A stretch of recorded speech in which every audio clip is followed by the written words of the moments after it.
Everyone's talking about AI right now, but how do you know which companies are the good ones to buy? Let's go through a rankings list of the top 10 companies by market cap and see which ones are insanely overvalued or which ones are hidden gems.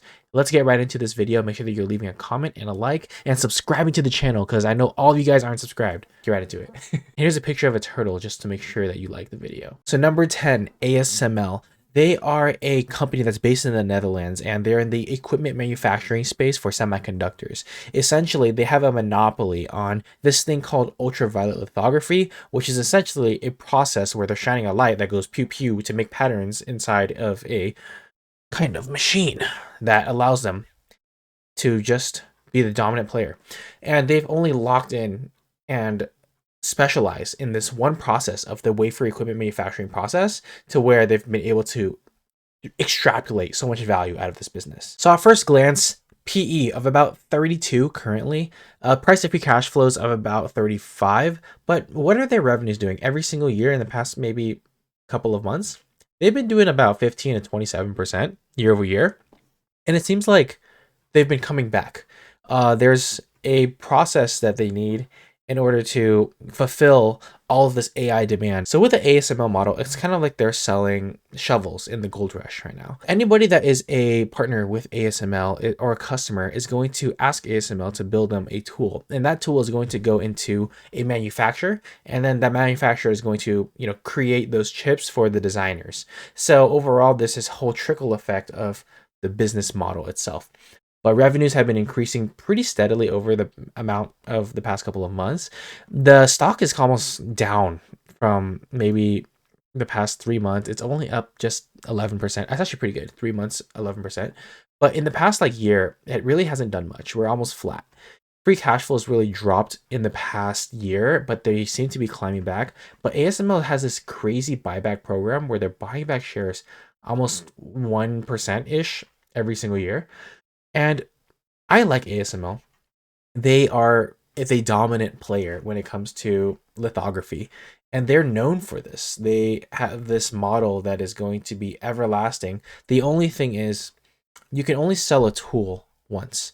And how do you monetize the tool after? It's usually either through servicing or just pricing off value. So we need ASML to really go in there, get the best value for their machines rather than saying like, hey, this is our cost, give us a margin on top of that. And they need to go in there and negotiate better deals and say, here's what we can offer you, here's our prices. We're not going to tell you what the cost is, let's just give you the straight prices and price based off value. Then after that, they're able to get more to the bottom line. But overall, I like ASML. I do think this company can go back to where they were in the past couple of years, maybe around that $1,000 mark again. It doesn't seem too outlandish, given that they are in a really good spot to kind of seize this opportunity. Next, we have Palantir at number 9. Palantir has been an insane company in the past year. This company, with a 519 price to earnings ratio and a price to free cash flow of 231, I'm really curious to know why investors are flocking into this at these valuations. It's a $390 billion company with only $3 billion of revenue. Think about it like this. Would you own a business for $100 and it only gives you back 70 cents every single year in earnings? It doesn't seem like a really good deal at the end of the day, right? But of course, we are forward looking, and how do we look forward to better days? Well, there must be an insane premium due to the reason of in the future they will gain more and more revenues and more share. But currently at these valuations, I don't like them. Even though they've been growing at double digit in the 30s, 40s%, it's remarkable as to how much they've grown free cash flows, grown net income. Like everything is straight to the right for this company, except for the valuations, right? We don't like the valuations this sky high. And they're diluting shareholders too. They're adding more shares. They're probably giving a lot of stock-based compensation, given that they're kind of like an earlier company, or they're just not buying back shares at this time because they'd rather put it into R&D and just grow it there and give packages that are going to be immense. I'm not too sure how I feel about this company in terms of a buying standpoint. Personally, I'm staying away, but This is one of those ones that if I were to ride from all the way to the single like 10 to 20 billion dollars up to now, I would be looking to kind of take my bets off the table, play with house money, and just let my position ride. It's an okay position to have if you're already in it, and just, let the world see where it goes. But if I were to start a new position today, I'd be very cautious with this one. Next, let's take a look at Oracle at number 8. They are about $847 billion with $60 billion in revenues. Overall, this company has been able to grow at a steady pace of low or high single digits and almost reaching that low double digit growth here. Recently in the news, if you've seen, they've been looking towards AI and they've gone all the craze with AI. And even one day they're up 40% just off AI. You can see this little bump right here in the past couple of months that just came out.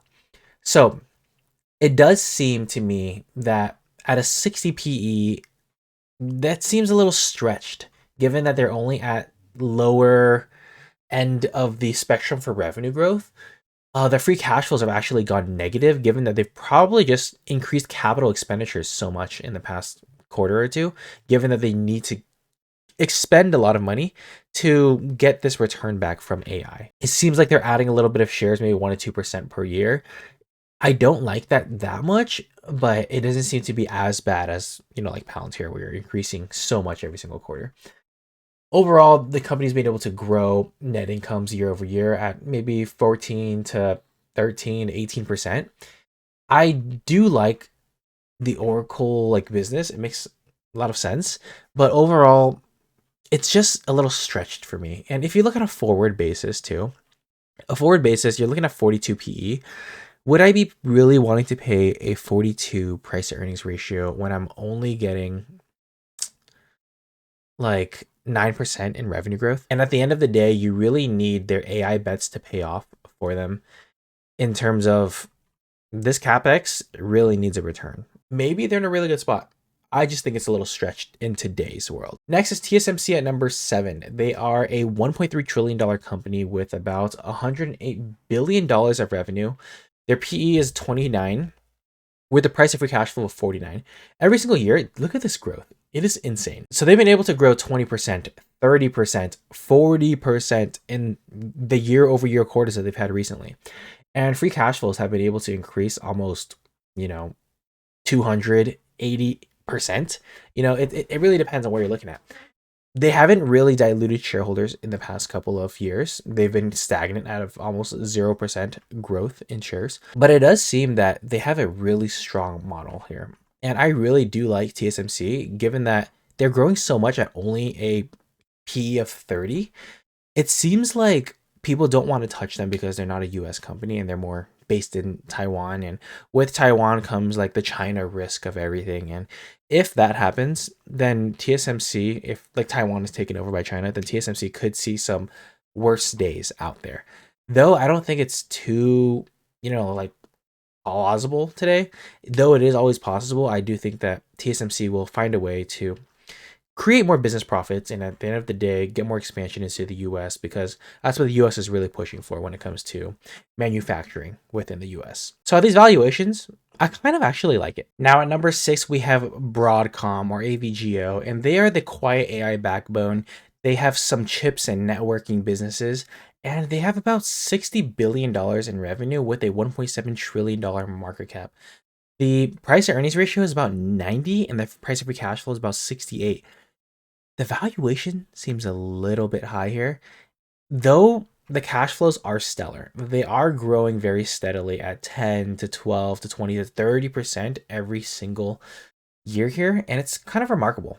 They've really cracked down on how to really grow the business overall. You love to see these charts go up and to the right, up and to the right. But overall, I just can't really get behind paying a 90 PE for this company for what it gives me. I don't know. I just can't. It's so expensive in terms of the amount of money they need to put in to get this kind of return. Like, look at this debt here of $62 billion with $10 billion in cash. What actually surprises me most is that their capex of $508 million and their opex of $37 billion. It seems to me that these are not very capital intensive businesses. Like they're not really having a manufacturing fab or anything that needs to be insanely crazily built to get the kind of returns that they're getting on this money that they're putting into there. A lot of their money is growing very quickly, and we've seen a spike from $160 all the way to 360 today. Personally, I don't know if I touch this one. I If you have it, it could be like one of those compounders that you just kind of keep and wait. But if I were to start a new position today, I don't know if I would. I'd kind of stay away from this one if I'm looking at a very new position today. I feel like there's better opportunities in the market. Now, the next company here at number 5 is Meta Platforms, or basically Facebook, anybody that knows. They are really betting heavy on AI and Llama to have these really good algorithms that are going to give you the best content out there. They're in the advertising space, the digital marketing and advertising space, where you basically have WhatsApp, Facebook, Oculus, Instagram. All of that is owned by Meta. So they have been able to get about $179 billion of revenue with a $1.9 trillion market cap here. Free cash flows growing steadily, buying back their shares at 1%. I really do love Meta. Like, this company was $80 in 2022. If you would have bought back then, you'd make out like a bandit today. You'd be up maybe 8x on your money. Though you're up 8x from the 2022 lows, I actually do think that this is not a bad deal. To get 20% growth year over year with a 27 PE ratio, I think Meta's could be fairly valued. And don't get me wrong, this could potentially be one of, if not the number one company in the world one day, given that they're just going after so many initiatives and their margins on software are just insane. Like, the software margins as well as their hardware margins too, they've just been able to grow the business insanely. Look at this net income, straight into the right. That, like, we love to see it. They've been increasing this capital expenditures to $52 billion in capex in the most recent quarter. This is going to grow into a huge, huge, huge number one day, to where this will be reflected in their net incomes and their free cash flows, that I believe that Meta could be undervalued today. And I wouldn't be opposed to starting a position in Meta if I didn't have a position already. Though, for full disclosure, I do not. I could potentially look into this one a little bit deeper. At number 4, we have Amazon. And Amazon, they have been just killing it in the AWS space, but everyone really thinks that they're retail, but AWS is a huge AI player. There is about $670 billion in revenue with a $2.4 trillion market cap. Now, this is surprisingly fair for the amount of scale that they have here. Their free cash flows have been dropping a little bit, given that they might be increasing capex. Not even that much, actually. Just their free cash flows are dropping. I really wonder why. I'd want to look into this a little bit more. But I feel like you can't go wrong with Amazon, given that they are the company to own when it comes to anything with buying things online, and 2, hosting AWS. A lot of their money comes from AWS and their new initiatives. Like, have you seen the Zoox self-driving vehicle? That is pretty interesting. And I do want to ride in those one day. I wish I could buy one so I could just use it for my day-to-day, not have to worry about driving ever again. But I don't think I'm able to get that optionality.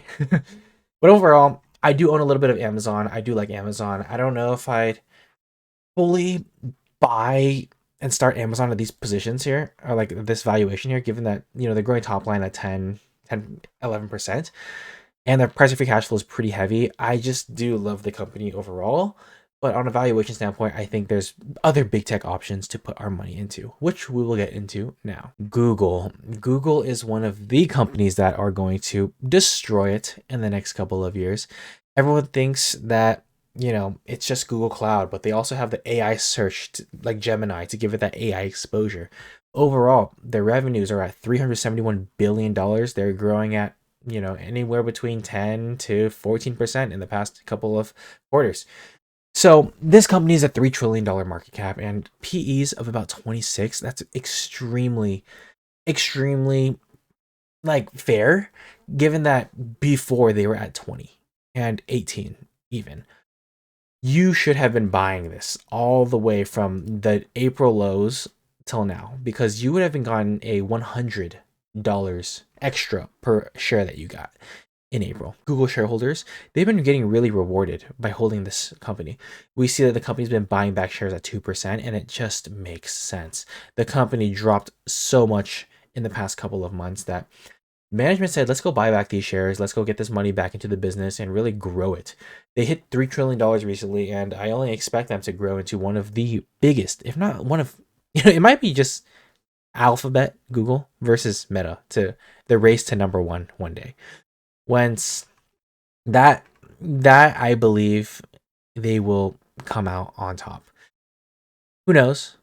There could always be some outlandish person or company that gets into the space and demolishes us all. I really do have faith in Google.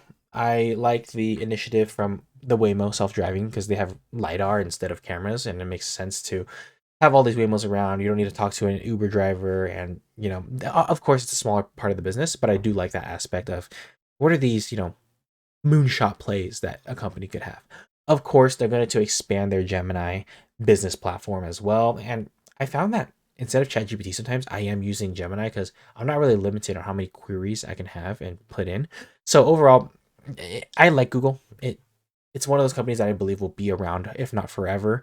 Though a company will never be around forever, but I think this is a company that's going to be a long time around. So I'm buying Google. I have Google, and I'm a happy shareholder. At number two, we have Microsoft. They are a $3.8 trillion company with $282 billion in revenue. It's just so many multiple revenue streams for this company. They have Azure, they have Office, they have an AI stake through their open AI stake that they have there. And the valuation is a little bit more rich when it's compared to a maybe NVIDIA. 37 PE. Of the big tech, they are one of the higher valued companies. And then I want to get into a little bit of what Microsoft business actually consists of. 42% comes from productivity and business processes. This is like your licenses to anything like Excel, PowerPoint, and Teams. There's the intelligent cloud. We know they have the cloud business there, and more personal computing, which is about 90%. Overall, this makes up the 100% of the entire Microsoft business. And if any of you guys work in corporate, you know that it's usually between Microsoft Teams or Slack, which is owned by Salesforce. You are going to use one of those two options, but most of the times companies buy the Microsoft licenses because they need Excel. And Excel is a crazy platform that allows you to create spreadsheets and track everything else. I don't really know what the biggest competitor would be besides Sheets, and we know that Sheets is not the superior product here. Excel is really strong. Other than that, you have the collaboration like SharePoint, where everyone is able to get into one space, one folder, and really collaborate together. Overall, for corporate and business decisions, it just makes sense to own Microsoft licenses, and I don't think companies are going to switch away from this unless a big competitor comes in that's going to do it way better. Who knows? Who knows? I wouldn't say never, but at these valuations of 37 PE with a price free cash flow of 53, mid-teens growth, I'm not too excited about Microsoft, but I do think they will have a bright future ahead as long as AI continues to give returns to them. We can see that they've increased their stake in the past couple of quarters just through their capital expenditures, hoping to get that return back from any capex, any kind of cloud infrastructure or AI that they've put into. Of course, we don't know what the future will hold, and we just hope that they will find a way to create more value when it comes to the marketplace. And at number one, NVIDIA, the king of AI chips with $165 billion in revenue. That has a $4.3 trillion market cap. That is the price of sales is about 26. It's dominating, but you are paying a premium and it's priced to perfection almost. Look at this revenue growth. 100%, 70% in the past couple of just quarters, year over year. It's insane. Look how slanted, or look at the the angle of which they are growing. They are growing immensely, and They just need everything to go well for them, given that they have a PE of 50, price free cash flow of 60. I don't really know if I would currently go out there and buy more NVIDIA today, though they are a nasty compounding machine. This is insane growth for the amount that you're paying. And if they can keep at this growth, it makes sense to keep buying. If they do slow down from, let's say, regulations from China, or let's say Trump puts a restriction on China again, says, hey, you can't sell to China and you can only sell within US, then this might actually hinder the business a lot more.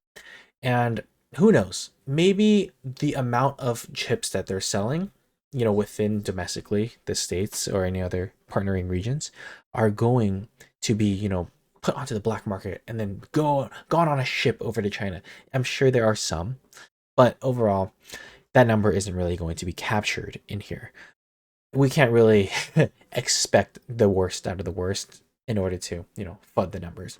But overall, I think that Jensen Huang, with the management team of this company, is going to bring it to higher highs. And with AI that keeps on continuing to increase, there's so much demand. They're unable to fulfill the supply that they're able to charge such a premium to get these products out there. And if they're able to keep charging these premiums, their margins are going to do insanely great. I do predict that this company, if they keep performing this way, this could be a $5 trillion company one day. It wouldn't surprise me.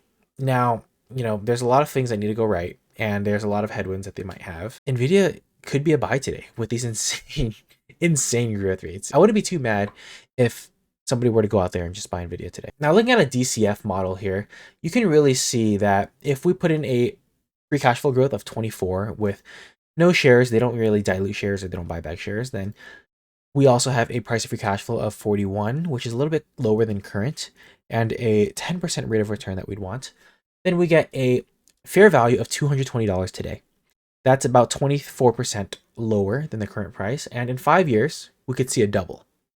This could be by 2030 a, what is it, $8 trillion company. And let's say we do want a 12% rate of return. We want a 12% rate of return. We lower our fair value today down to 13%. It's still undervalued in these terms here, but it doesn't seem like the worst either. Like, this could make sense to buy it and just hold it and just never look at it again. And hopefully in 5 years, you'll be out with more money. And by the time you retire, maybe it'll be one of the best companies in the world. I do like NVIDIA. I don't know. This is a price to pay, but the price that you're paying is almost for perfection, to where a lot of things need to go right again.